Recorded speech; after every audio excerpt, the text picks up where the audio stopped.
Hello everyone and welcome to Ritu ma'am classes. Last class में हमने class 10th का chapter resource and development start किया था, जिसमें मैंने आपको बताया था definition of a resource, what are resources and when does a thing becomes a resource, interdependent relationship between nature, technology and institutions, resources on the basis of natural and human, and resources on the basis of origin, on the basis of exhaustibility, on the basis of ownership and on the basis of status of development. ये सब हम last class में discuss कर चुके हैं।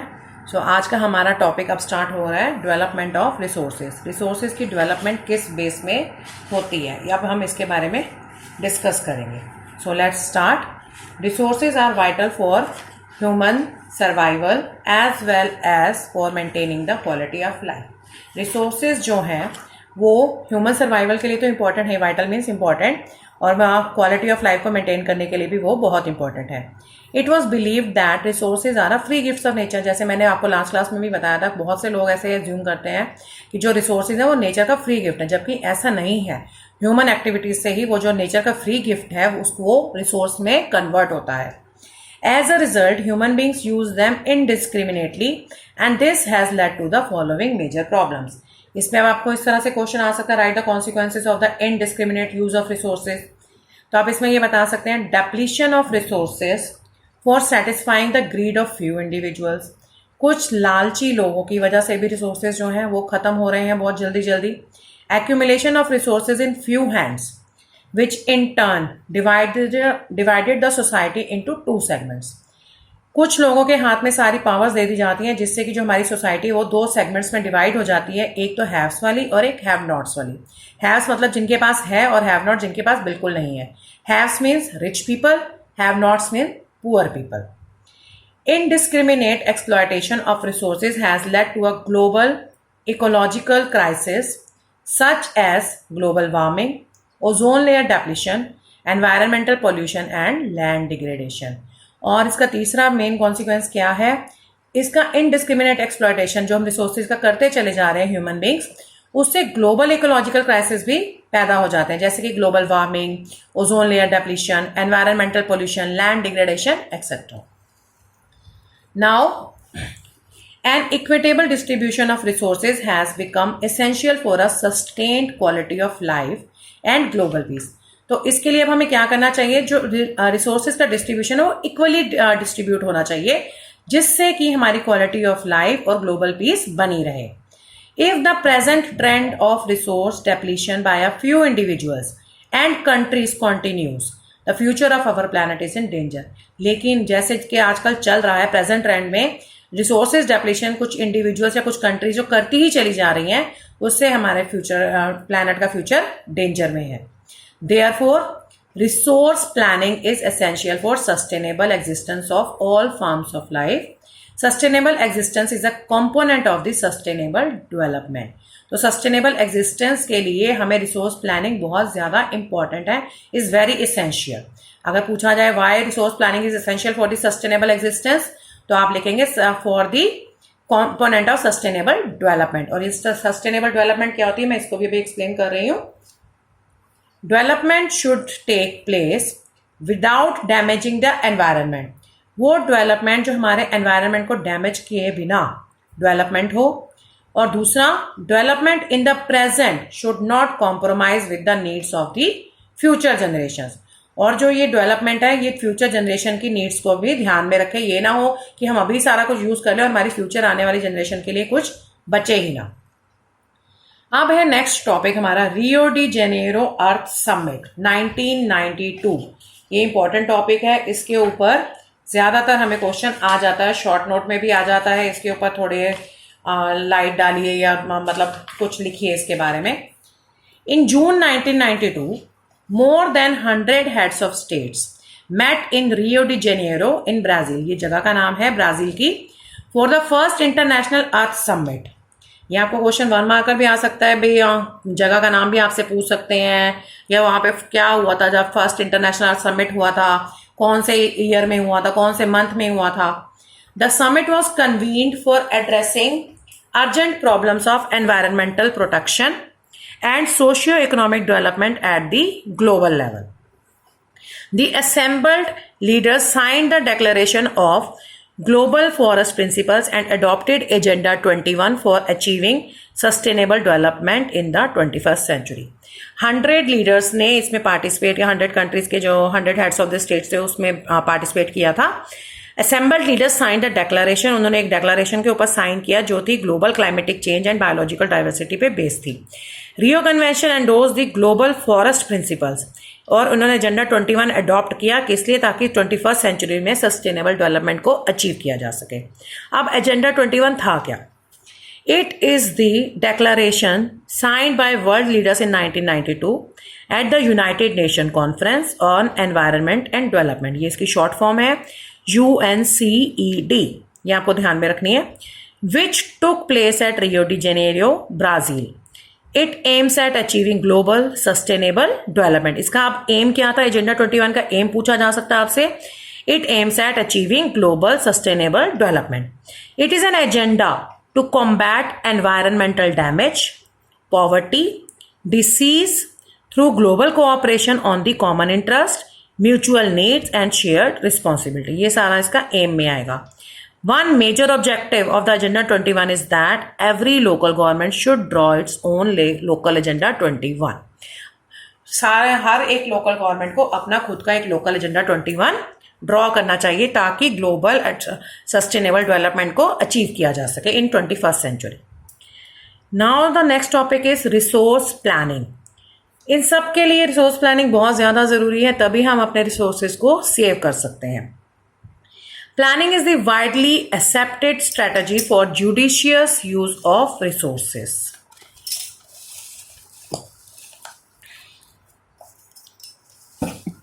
Next page पे चलते हैं. It is as important in a country like India, which has enormous diversity in the availability of resources. There are regions which are rich in certain types of resources. अब India की बात करते हैं. India में बहुत से ऐसे regions हैं जो कुछ रिसोर्सेज में बहुत रिच हैं but are deficient in some other resources. लेकिन कुछ रिसोर्सेज में वो डेफिशिएंट भी है, कुछ रिसोर्सेज की वहां पे कमी भी है. There are some regions which can be considered self sufficient in terms of availability of resources and there are some regions which have acute shortage of some vital resources. For example states of Jharkhand, Chhattisgarh, Madhya Pradesh, ये जो states हैं ये rich in minerals हैं and coal deposits. Arunachal Pradesh has abundance of water resources but lacks in infrastructural development. The state of Rajasthan is very well endowed with solar and wind energy but lacks in water resources. The cold desert of Ladakh is relatively isolated from the rest of the country. Isolated means बिल्कुल अलग थलग है. It has very rich cultural heritage but it is deficient in water, infrastructure and some vital minerals. This calls for balanced resource planning at the national, state, regional and local level. In reasons की वजह से जो है हमें एक balance resource planning की जरूरत पड़ती है नेशनल लेवल पे, स्टेट लेवल पे, रीजनल लेवल पे एंड लोकल लेवल पे, ताकि इन रिसोर्सेज को आराम से बैलेंस किया जा सके. अब हम इंडिया के अकॉर्डिंग ही पढ़ेंगे resource planning in India. Resource planning is a complex process which involves number 1 identification and inventory of resources across the regions of the country, which involves surveying, mapping, qualitative, quantitative estimation and measurement of the resources. Identification and inventory of resources, कौन से region में कौन से resources बहुत अच्छी तरह से मिलते हैं, वो पता लगाना. वो किससे पता लगाया जा सकता है? सर्वेइंग से, मैपिंग से, क्वालिटेटिव एंड क्वांटिटेटिव एस्टिमेशन से हम इन चीज़ों का पता लगा सकते हैं. Number 2 evolving a planning structure endowed with appropriate implementing resource development plans. कुछ इस तरह से प्लानिंग स्ट्रक्चर एंडोर्ड करना विद एप्रोप्रिएट टेक्नोलॉजी, स्किल और इंस्टीट्यूशनल सेटअप के साथ, ताकि रिसोर्स डेवलपमेंट प्लान्स को हम इम्प्लीमेंट कर सकें. Matching the resource development plans with overall national development plans. Third, उन रिसोर्स डेवलपमेंट प्लान्स को जो हमने बनाए हैं उनको हम नेशनल डेवलपमेंट प्लान्स के साथ मैच कर सकें ताकि पूरे नेशन की उसमें डेवलपमेंट हो सके.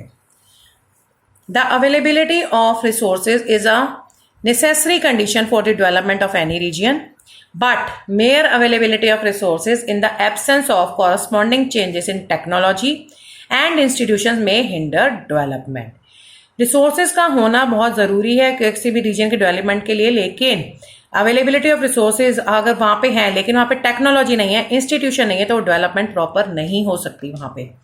There are many regions in our country that are rich in resources but these are included in economically backward regions.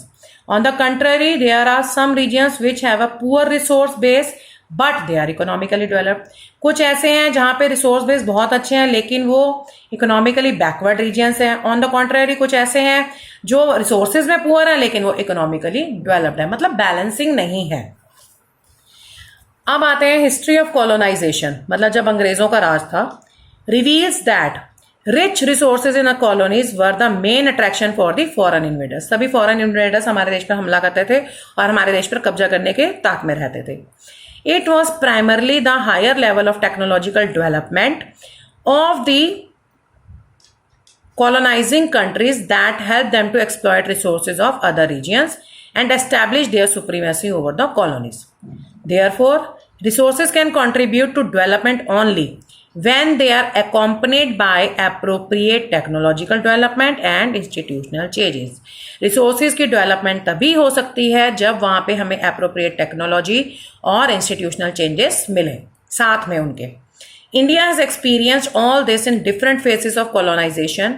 Therefore, in India, development in general and resource development in particular does not only involve the availability of resources but also the technology, quality of human resources and the historical experiences of the people.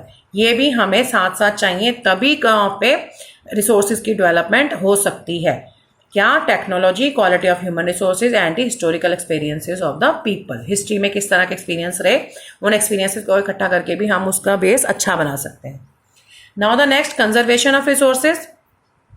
Resources are vital for any developmental activity as we know, but irrational consumption and overutilization of resources may lead to socio-economic and environmental problems. To overcome these problems, resource conservation at various levels is important. अब इन problem से जूझने के लिए हमें जो है resource conservation करनी पड़ेगी. This had been the main concern of the leaders and thinkers in the past. For example, Gandhi ji. Gandhi ji was very apt in voicing his concern about resource conservation in these words. इनकी ये lines आप underline कर लीजिए, very very important lines हैं. इसके ऊपर भी justify the statement, comment, कुछ भी क्वेश्चन 5 मार्कर में भी आ सकता है. There is enough for everybody's need and not for anybody's greed. हर एक की ज़रूरत के लिए तो यहाँ पे बहुत ज़्यादा है लेकिन लालच के लिए यहाँ पर इतना नहीं है. ये महात्मा गांधी के वर्ड्स हैं, प्लीज़ इनको अंडरलाइन करें और इसको बहुत याद करके रखें इस चैप्टर के लिए. He placed the greedy and selfish individuals and exploitative nature of modern technology as the root cause for resource depletion at the global level. He was against mass production and wanted to replace it with the production by the masses. वो mass production के तो against थे और वो चाहते थे इस mass production की जगह प्रोडक्शन बाय द मासेस को जगह दी जाए, ना कि मास प्रोडक्शन को जगह दी जाए. मास प्रोडक्शन से होता क्या था? रिसोर्सेज का exploitation, depletion. At the international level, the club of Rome advocated resources conservation for the first time in a more systematic way in 1968. First time किसने करा? क्लब ऑफ रोम ने. ये भी क्वेश्चन आपको आ सकता है. Subsequently in 1974, Gandhian philosophy was once again presented by Schumacher in his book Small is Beautiful. The seminal contribution, ये भी आप ध्यान में रखें, इसका ये बुक का नाम, writer. The seminal contribution with respect to resource conservation at the global level was made by the Brundtland Commission report in 1987. इसके ऊपर क्वेश्चन ज़रूर आता है, 1 मार्कर, 3 मार्कर. ये बहुत इंपॉर्टेंट चीज़ें हैं जो मैं आपको बता रही हूँ, प्लीज़ इनको मार्क करके रखिएगा. Brundtland commission report 1987.